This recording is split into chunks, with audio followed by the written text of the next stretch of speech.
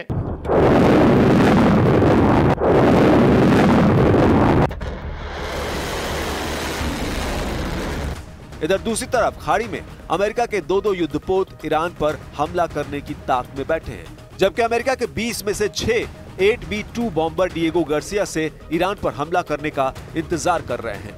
कुछ जानकारों के मुताबिक अमेरिका ईरान पर इसलिए हमला नहीं कर रहा है क्योंकि राष्ट्रपति पुतिन ने ट्रंप से साफ कह दिया है कि अगर ईरान के परमाणु हथियारों पर हमला हुआ तो इसका असर यूक्रेन युद्ध की शांति वार्ता पर साफ तौर पर पड़ेगा। इधर ईरान के सुप्रीम लीडर अली खामेनी ने भी साफ कह दिया है कि उन्हें अमेरिका से साथ चल रही वार्ता से कुछ भी उम्मीद नहीं है और ईरान बड़ी जंग को तैयार है।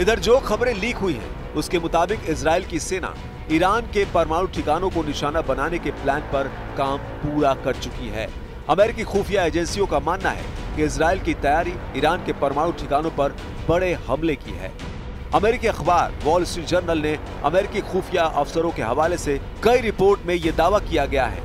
इजराइल को लगता है कि एक ओर ईरान एक कमजोर स्थिति में है तो दूसरी तरफ डोनाल्ड ट्रंप से ज्यादा समर्थन की उम्मीद की जा सकती है।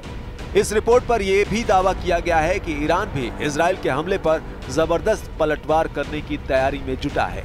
ईरान और इजराइल के बीच लगभग 2000 किलोमीटर की दूरी है।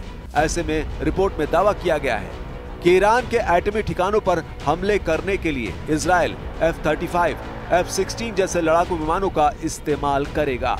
रिपोर्ट के मुताबिक अमेरिकी खुफिया एजेंसियों ने दावा किया है कि इजराइल फिलहाल ईरान की हालिया कमजोरियों का फायदा उठाना चाहता है। ट्रंप भी कह चुके हैं कि ईरान उनकी हत्या करवाना चाहता है, इसलिए अमेरिकी सेना ईरान को तबाह करने का पूरा प्लान तैयार रखे। कुछ रिपोर्ट्स में यह भी दावा किया गया है कि हाल में ही प्रधानमंत्री नेतन्याहू ट्रंप से मिलने वॉशिंगटन डीसी गए थे, जहां नेतन्याहू ने ईरान पर हमला करने को लेकर ट्रंप से हरी झंडी ले ली है। परमाणु युद्ध, ईरान मरेगा या फिर मारेगा?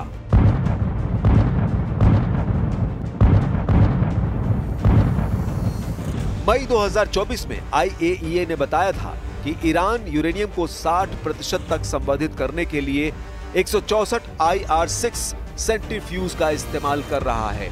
उस वक्त अमेरिका, इजराइल के साथ साथ ब्रिटेन, फ्रांस और जर्मनी ने ईरान के 60% तक यूरेनियम के संवर्धन को बेहद गंभीर खतरा बताया था। इसी साल जनवरी 2025 में संयुक्त राष्ट्र के हथियार पर्यवेक्षकों ने चेतावनी दी थी कि ईरान के पास 12 परमाणु बम बनाने के लिए पर्याप्त मात्रा में यूरेनियम मौजूद है। जबकि ब्रिटिश मीडिया पोर्टल मिरर की रिपोर्ट में अमेरिकी भौतिक विज्ञानी और हथियार विशेषज्ञ डेविड अल्ब्राइट के हवाले से बताया है कि ईरान ने यूरेनियम का 90% से अधिक संवर्धन कर लिया है। अल्ब्राइट ने कहा है, अब ये एक सच्चाई है कि ईरान के वैज्ञानिकों के पास पृथ्वी पर प्रलय लाने वाले हथियार बनाने की जानकारी है। दोनों देशों के बीच एक दूसरे पर आरोप प्रत्यारोप लगाने का सिलसिला शुरू हो चुका है। ऐसे में माना जा रहा है कि ईरान और अमेरिका के बीच बढ़ती दूरी से होने वाली फाइनल वार्ता असफल हो सकती है और अमेरिका और ईरान के बीच युद्ध का बिल्कुल बच सकता है।